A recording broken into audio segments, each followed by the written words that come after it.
अस्सलाम वालेकुम students, 9th class open your physics book page number 60। बेटे न्यूटन के जो लॉज ऑफ मोशन थे वो हम स्टडी कर रहे थे। दो लॉज मैं आपको पढ़ा चुकी हूँ, Newton first law of motion and Newton second law of motion हमने कंप्लीट स्टडी कर लिया है। आज हमने Newton third law of motion जो है वो स्टार्ट करना है। Let's start with the reading. Whenever there is a interaction between two bodies A and B such that the body A exerts a force on the body B, the force is known as action of A and B. In response to this, the body B exerts a force on body A. This force is known as reaction. इसको underline करें, reaction और action, ठीक है? For example, when we press a spring, the force exerted by our hand on the spring is action. Our hand also experience a force exerted by the spring. This is force of reaction.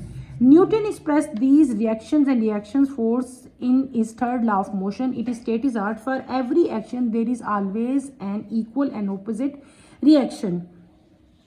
Since action and reaction do not act on the same body but they act on two different bodies, so they can never balance each other. Thus, Newton's third law can also be expressed as follows. If one body exerts a force on a second body, the second body also exerts an equal and opposite force on the same body.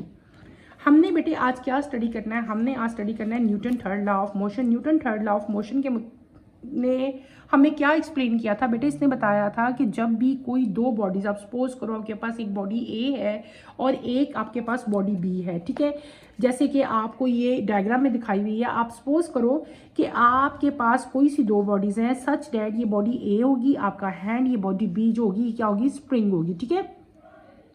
अगर आप इस diagram को देखते हो तो जो ए है वो आपका जो हाथ है, अगर मैं अपना हाथ जो है वो स्प्रिंग के ऊपर रखूं और एक फोर्स अप्लाई स्प्रिंग के ऊपर करूं, तो वो फोर्स जो कि मेरा हाथ स्प्रिंग के ऊपर अप्लाई कर रहा होगा उस फोर्स को क्या नाम देंगे? ये वो फोर्स है जो ए बी पे अप्लाई कर रहा है। ए बी पे कर रहा है ना, आपका हाथ प्रेशर दे रहा है, किसको? एक फोर्स अप्लाई कर रहा है स्प्रिंग के ऊपर।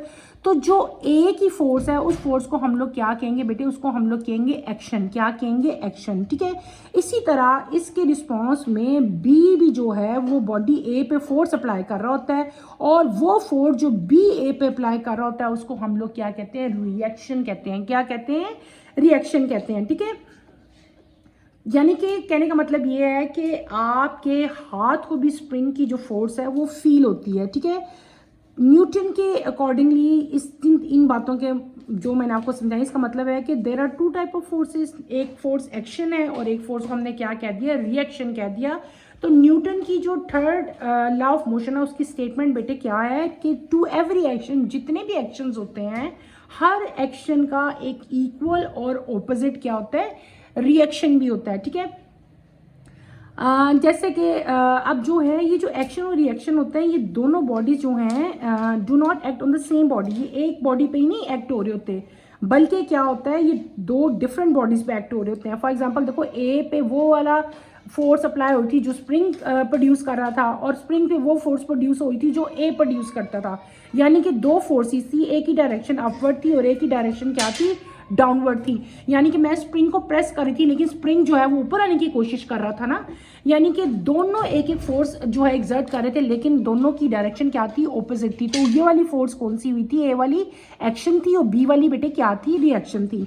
यानी कि जो दो फोर्सेस होती हैं वो जो है वो सेम बॉडी पर अप्लाई नहीं होती बल्कि दो डिफरेंट बॉडीज होती हैं। So they can never balance each other, एक दूसरे को बैलेंस नहीं कर सकती। इसी बेस पे हम लोग यही लॉ को एक और तरीके से भी जो है उसको स्टेट कर सकते हैं। कैसे? If one body exert a force on the second body, the second body also exert an equal and opposite force on the same body. वही बात है कि अगर दो बॉडीज हैं, देखो अगर फर्स्ट बॉडी है वो सेकंड बॉडी के ऊपर जो है एक फोर्स अप्लाई करती है, तो जो सेकंड बॉडी है वो भी फर्स्ट बॉडी के ऊपर एक फोर्स अप्लाई करती है लेकिन इन द ऑपोजिट डायरेक्शन करती है। फॉर एग्जाम्पल देखो, मैं आपको एक बात बता, इस तरह एक और एग्जाम्पल भी बड़ी कॉमन रूटीन की एग्जाम्पल है। अगर आपके हाथ में एक बॉल हो, आप बॉल पकड़ के उसको दीवार पे मारो ना, तो वो बॉल जब दीवार के साथ स्ट्राइक करता है तो वो वापस आपकी तरफ आता है। वो बॉल जब दीवार की तरफ गया तो वो कौन सा एक्शन हुआ? वो हुआ उसका एक्शन। वो बॉल के साथ जब स्ट्राइक किया तो वापस आया, वो क्या हुआ, वो उसका हुआ रिएक्शन हुआ। अब हुआ क्या, अब दो डिफरेंट डायरेक्शन में दो डिफरेंट बॉडीज थी। कौन सी बॉडी थी, एक आपकी बॉल थी, एक आपकी वॉल थी, ठीक है, ऐसे ही है ना। जब बॉल वॉल की तरफ गया तो बॉल ने वॉल के ऊपर एक फोर्स अप्लाई की, वो क्या था, वो उसका एक्शन था।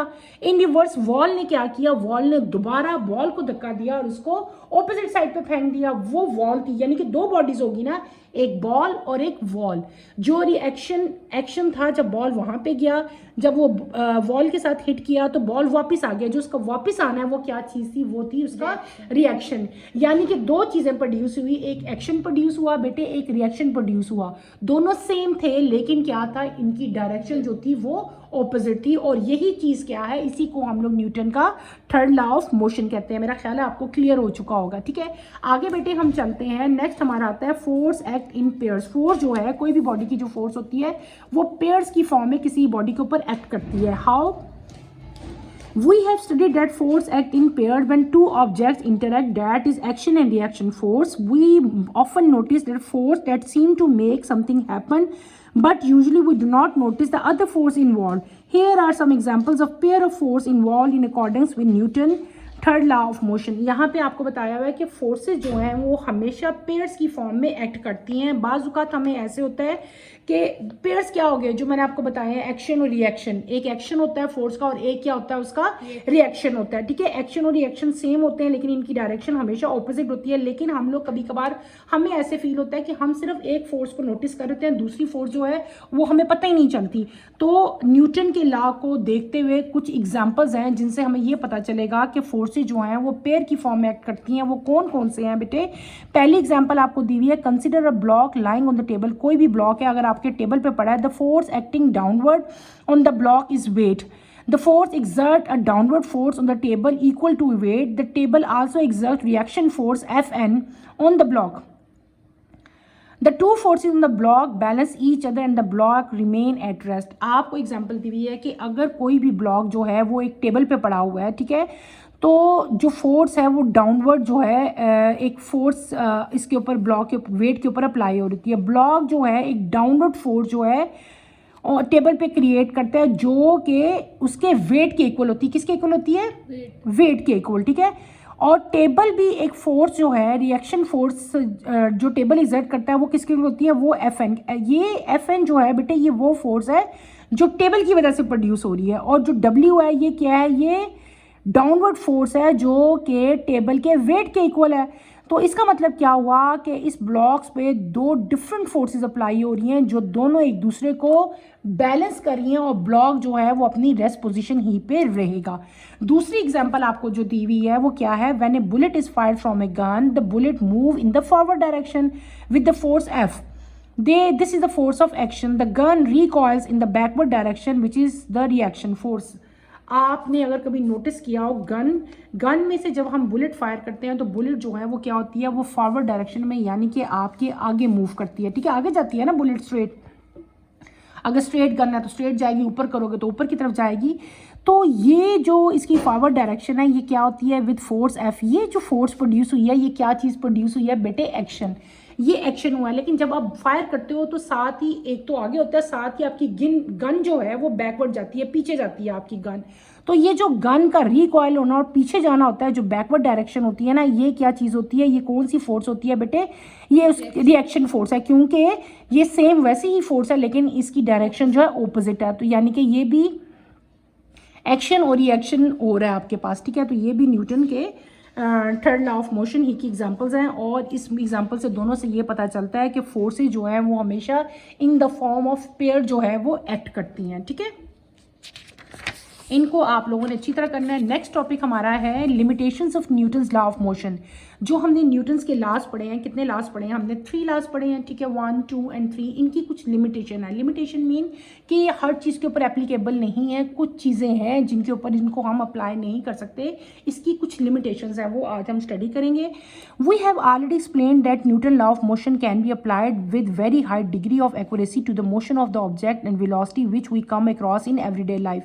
The problem arises when we deal with the motion of elementary particles having velocity close to that of light. For that purpose, relativistics mechanics developed by Albert Einstein is applicable. After all this discussion, we can say that Newton's law of motion are not exact for all types of motion, but provide a good approximation unless an object is small enough or moving close to the speed of light. इसकी limitation, किसकी limitation, जो Newton के बेटे 3 laws हैं इनकी कुछ limitation है. What does it mean? इसका मतलब ये है कि न्यूटन के जो लॉज ऑफ मोशन है वो हमें एक्यूरेट रीडिंग तो देते हैं, एक्यूरेट मेजरमेंट तो देते हैं, लेकिन कभी कभार हमें ये प्रॉब्लम दे देते हैं, ये बिल्कुल एक्यूरेट मेजरमेंट नहीं देते. क्योंकि अगर कोई भी पार्टिकल है, सपोज कोई भी पार्टिकल आप ले लो, किसी भी पार्टिकल की अगर वेलोसिटी जो है वो लाइट की वेलोसिटी के, यानी कि लाइट की स्पीड के अराउंड होगी, उसके इक्वल होगी, तो हमें जो है एक प्रॉब्लम आएगा और हमें कभी भी जो मेजरमेंट है वो एक्यूरेट नहीं आएगी. इस पर्पज़ के लिए बेटे एक और आपकी जो है थ्योरी आई थी जिसका नाम था रिलेटिव मैकेनिक्स. ठीक है, रिलेटिव मैकेनिक्स है, और ये एल्बर्ट आइंस्टाइन ने जो है थ्योरी दी थी उस केस में जबकि जो डिफरेंट पार्टिकल्स हैं उनकी स्पीड लाइट की स्पीड के इक्वल आ जाए, उससे थोड़ी बहुत कम हो, तो फिर हम लोग ये वाली जो थ्योरी है इसका यूज़ करते हैं. ठीक है, थ्योरी और रिलेटिविटी भी से कहते हैं. ये तमाम बातों के बाद हमें ये चीज़ पता चलती है कि बेटे जो न्यूटन के लॉज ऑफ मोशन है वो तमाम तरह की मोशन के ऊपर एप्लीकेबल नहीं है, लेकिन ये हमें एक गुड सोर्स जो है अप्रॉक्सीमेटली लिटिल बिट डिफरेंस के साथ जो है वो रीडिंग देते हैं. तब देते हैं जबकि वो ऑब्जेक्ट जो है वो स्मॉल एनफ या लाइट जो स्पीड ऑफ लाइट है उसके जो है वो क्लोज हो. ठीक है, चैप्टर तो अभी हमारा रहता है. बेसिकली हमारा जो टॉपिक था, जो हमने न्यूटन्स के लॉज शुरू किए हुए थे, पहले हमने फर्स्ट लॉ ऑफ मोशन पढ़ा. ठीक है, उसमें हमने बताया कि व्हाट इज़ फोर्स. ठीक है, फोर्स क्या होती है, या तो किसी बॉडी की जो रेस्ट पोजीशन है, या अगर वो बॉडी किसी स्पीड के साथ मूव कर रही है तो उसको रोकने की इसके अंदर सलाहियत है, रेस्ट को भी ख़त्म करने की और वेलोसिटी को भी ख़त्म करने की. फिर सेकंड लॉ ऑफ मोशन में हमने पढ़ा कि force is equal to the product of mass and acceleration, F is equal to ma हम पढ़ाए थे. थर्ड लॉ ऑफ मोशन में हमने पढ़ा कि for every action there is equal and opposite reaction. तीनों लॉज हमने पढ़ लिए. तीनों लॉज को मैंने आपको अच्छी तरह एक्सप्लेन किया, इनकी स्टेटमेंट दी और इनकी एग्जाम्पल्स भी हमने अच्छी तरह की थी. फिर एंड पे हमने इसकी लिमिटेशंस भी पढ़ ली. ठीक है, इसकी लिमिटेशंस में मैंने क्या आपको बता दिया था कि न्यूटन की जो मोशन है वो हर तरह की मोशंस के लिए जो है वो लॉज एप्लीकेबल नहीं है, लेकिन ये हमें गुड अप्रॉक्सीमेशन देते हैं जब जो है कोई भी ऑब्जेक्ट जो है वो close to speed of light हो. ठीक है, ये आपने बातें याद रखनी है. यहाँ पे आपकी मिनी एक्सरसाइज दी हुई है. Look at the photograph below, identify the pair of forces acting on each photograph. ये आपकी असाइनमेंट है, ये आप खुद करके आएंगे और मुझे कल बताएंगे. यहाँ पे 3 फिगर्स दी हुई हैं. पहली फिगर है आपकी रॉकेट की. रॉकेट आपका अपवर्ड डायरेक्शन में जा रहा है. ये आपकी रनिंग की है, कोई भी पर्सन रन कर रहा है और ये पर्सन जो है स्विमिंग कर रहा है. यहाँ पे कौन कौन सी, यानी कि पेयर्स है ना, पेयर्स में फोर्स अप्लाई करती है. एक एक्शन हो रहा है, एक रिएक्शन हो रहा है.